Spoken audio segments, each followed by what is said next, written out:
पिता के 4 बेटे थे। सबसे छोटा वाला जो था वो बहुत ही भोला और बहुत सरल था, पर एक ही कमी उसमें थी, भोजन बहुत ज़्यादा करता था। घर के सारे लोग जब तक भोजन करें वो अकेला भोजन करता रहे, और खासियत ये कि खाता जाए और बोलता जाए, दाने दाने पर लिखा है खानहार का नाम। किसी ने व्यंग्य से बोला, अरे तू तो ये बोला कर, दाने दाने पर लिखा है बोरे बोरे पर नाम, बोरे बोरे पर लिखा है खानहार का नाम। पर वो तो सीधा सरल आदमी, क्या फर्क पड़ता है, कोई कुछ भी बोले। समय आया, माता पिता गुजर गए। भाइयों ने देखा कि कोई काम करता नहीं है, केवल भोजन करता है, इतना भोजन करता है कि जितने में पूरा परिवार खाए अकेले ही खा जाता है। कहाँ से आएगा, कौन खिलाएगा इसको। एक महात्मा से कहा, महाराज समझाइए इसको,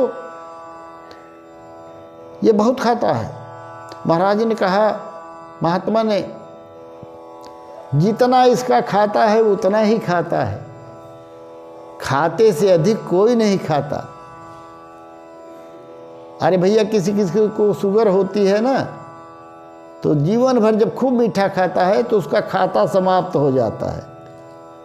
तो भगवान कहते हैं, तुम्हारा खाता समाप्त, अब तुम्हें डायबिटीज दे देता हूँ, अब तुम मीठा नहीं खाओगे, खाता समाप्त। पर उन लोगों के समझ में ये बात नहीं आई। एक दिन की बात थी, उसे डांट करके घर से निकाल दिया। सीधा सरल आदमी घर से चल दिया। कहाँ जाए, अब भगवान जहाँ ले जाए वहाँ जाए। चलते चलते सारा दिन बीत गया, रात बीत गई, सुबह हुई। अचानक एक जगह पहुँचा तो देखा बहुत बड़ा आश्रम था, और सामने एक बहुत मोटे ताजे गौरांग महात्मा बैठे हुए थे। उसने देखा कि लगता है यहाँ खाने पीने की अच्छी व्यवस्था है, तभी तो महाराज जी इतने तंदुरुस्त हैं। जाकर के महाराज के चरणों में प्रणाम किया, बोला, प्रभु हमें भी अपना चेला बना लीजिए और आश्रम में रख लेते तो बड़ा अच्छा होता। अब महंत जी ने कहा, कोई बात नहीं, चेला बन जाओ, भगवान का भजन करो, भोजन करो। बोला, गुरु जी कोई काम तो नहीं है। अरे भैया, यहाँ काम क्या है, भोजन करो, भोजन करो, भगवान का नाम लो, मौज करो, और क्या करना है। अब वो मन ही मन खुश हो गया, तुरंत चेला बन गया और वहीं पे रहने लगा। अब उसकी हमेशा निगाह रसोई पर रहती। गुरुजी से बोला, गुरुजी आपकी कितनी पंक्ति चलती है। बोले, अरे 5-7 पंक्तियाँ तो चलती ही हैं। गुरुजी मुझे आदेश कीजिए, मैं सब पांत में बैठ के खाता रहूँ, कोई दिक्कत तो नहीं होगी। गुरुजी हंसने लगे, बोले, कोई बात नहीं है, तुम जितनी पांत में खा सको उतना खाओ, खाओ, कोई कमी नहीं है। अब वो इस तरह से रहे। 10-12 दिन बीत गए। एक दिन की बात आई तो उस दिन वो सुबह सुबह उठा, उठकर जाकर के देखा रसोई में न तो भोजन की कोई तैयारी, न रसोई की सफाई, और न रसोई वाला दिख रहा था, न आग जल रही थी। अब वो बड़ा परेशान हुआ, बड़ा परेशान हुआ। तो आकर के गुरुजी से बोला कि गुरुजी आज तो कोई भोजन की तैयारी दिख नहीं रही है। गुरुजी ने कहा, अरे पगले, आज एकादशी है, आज कोई भोजन नहीं बनेगा, यहाँ पर सभी व्रत रहेंगे, आज भोजन नहीं बनेगा। उसने कहा, गुरुजी आपके बड़े चेले हैं, सब एकादशी करें, मुझसे न कराओ तो नहीं ठीक होगा।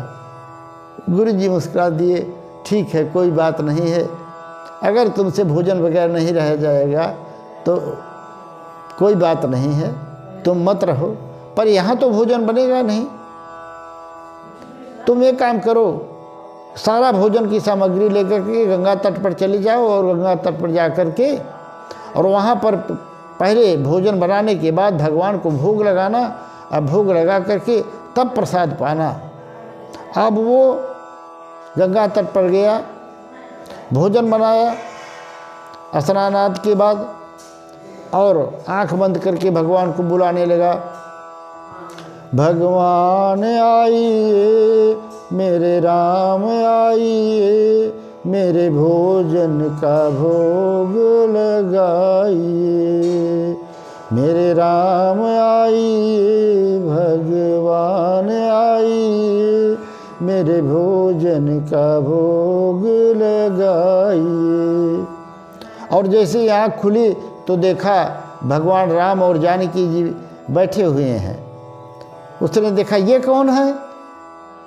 अब भगवान बड़े सच्चाए बोले ये तुम्हारी माता जी हैं। अच्छा अच्छा, समझ गया समझ गया, कोई बात नहीं। मन में तो उससे सोचा कि एक का भोजन बनाया था, एक बुलाया था, अब 3 हो गए, हमें तो आधा पेट रहना पड़ेगा, भोजन मुझे बचेगा भी या नहीं। भगवान ने भोजन पाया और उसके बाद भगवान अंतर्ध्यान हो गए, चले गए।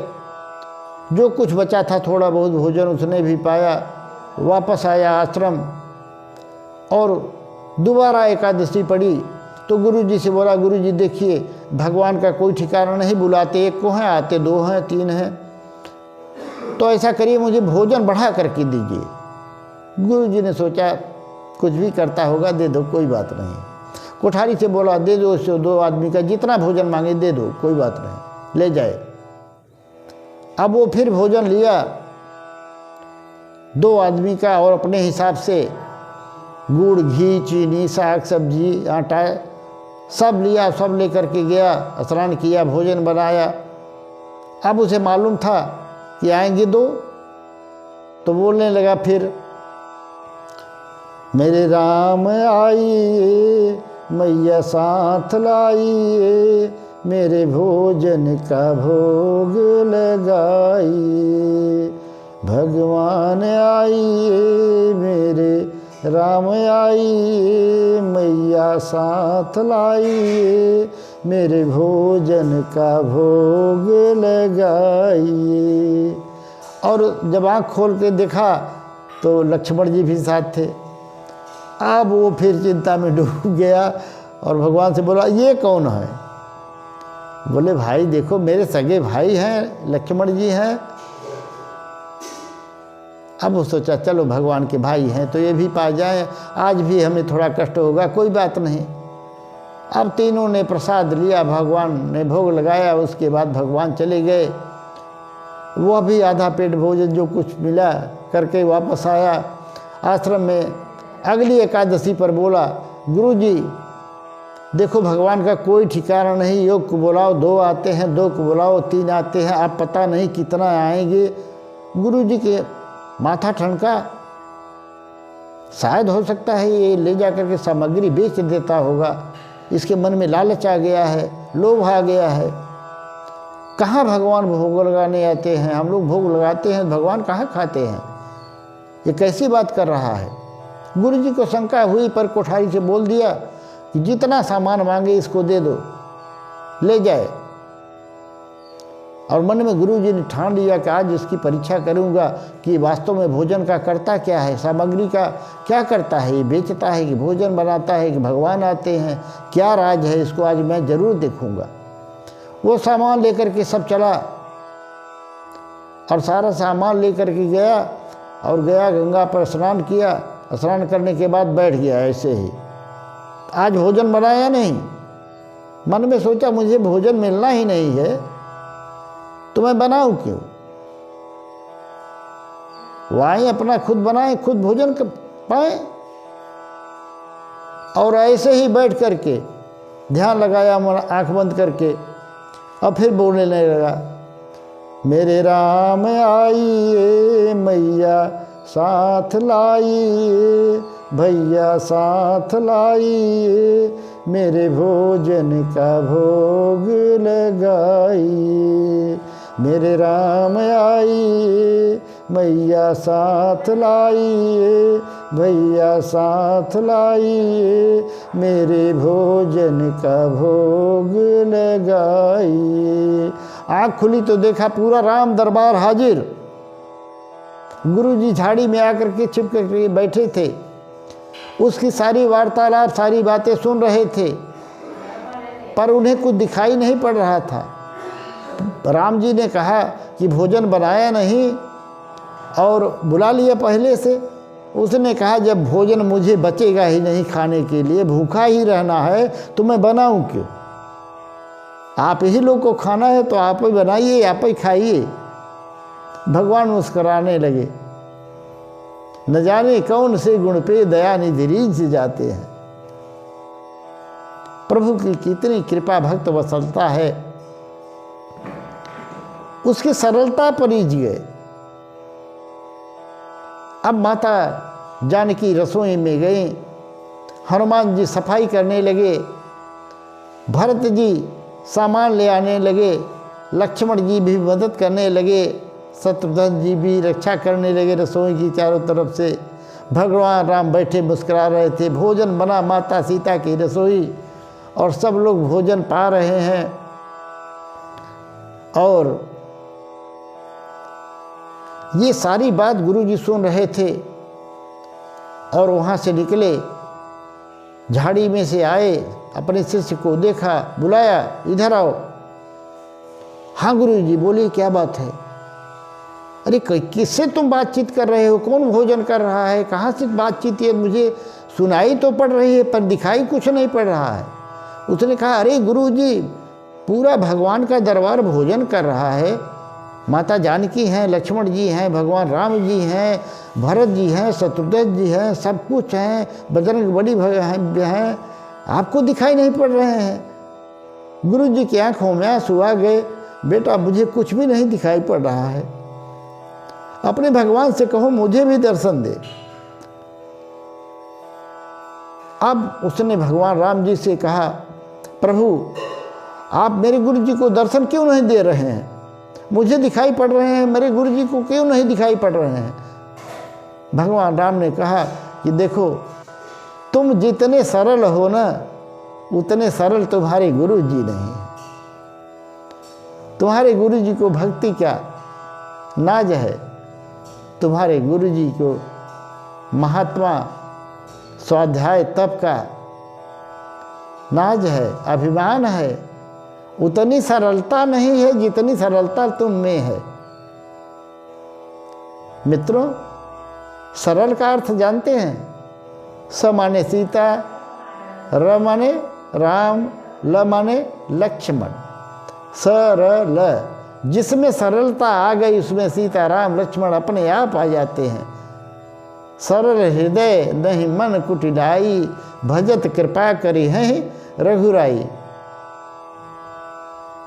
उसने बार बार भगवान से निवेदन किया और हट कर दिया कि भगवान मैं आपको कभी भोग लगाने नहीं आऊँगा, भूखा मर जाऊँगा जब तक आप मेरे गुरु जी को दर्शन नहीं देंगे।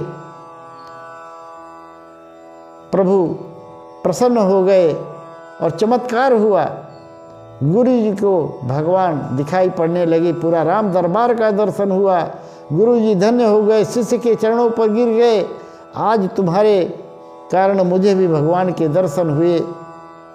वहाँ पर भगवान ने भोग लगाया और भोग के बाद सब चले गए, अंतर्धान हो गए।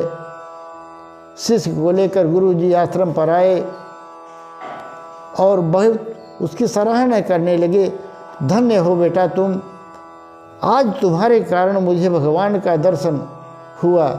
जन्म बीत गया भक्ति करते करते, भगवान का भोग लगाते लगाते, पूजा करते करते, पर भगवान मिले नहीं। अब तुम्हारे कारण मुझे भगवान का दर्शन, मैं तो तुम्हें गुरु मानता हूँ। अरे बोले नहीं गुरु जी, आप गुरु तो गुरु होते हैं। तो मित्रों, कहने का मतलब क्या है? प्रभु को पाना है, हृदय को निर्मल बनाइए, सरलता लाइए, छल छद्म कपट दंभ द्वेष का परित्याग कीजिए। ऐसे ही हृदय में भगवान का वास होता है। जय जय सीताराम, जय श्री राधे कृष्ण।